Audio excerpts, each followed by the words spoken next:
Hello guys, dun po sa mga gustong matuto ng energy healing, the most basic way is ganito, mag-start kayo with your hands, with your palms facing each other. Tapat nyo lang siyang ganyan. Tapos try to focus your attention to sa center of your palms. Meron kayong mafe-feel na something, no? Either parang electric current or parang malamig na something or parang may hangin po or air na umiikot in between your palms. So, yan. Try nyo lang yun araw-araw as much as you can. Ano? Kasi dati nung bata ako, for some reason, grade 2, grade 3 yata ako noon. Basta lagi ako nakaganyan sa classroom actually. Kasi natutuwa ako kasi parang may kuryente ako nafe-feel no, nung bata ako. That time, wala pa akong idea sa pinagagagawa ko. I'm just really enjoying that. No? So, kayo din po.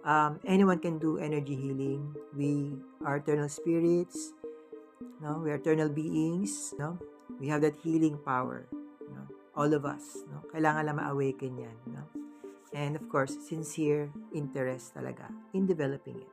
Okay? So, yun guys, no? Practice kayo. Ganito. Okay?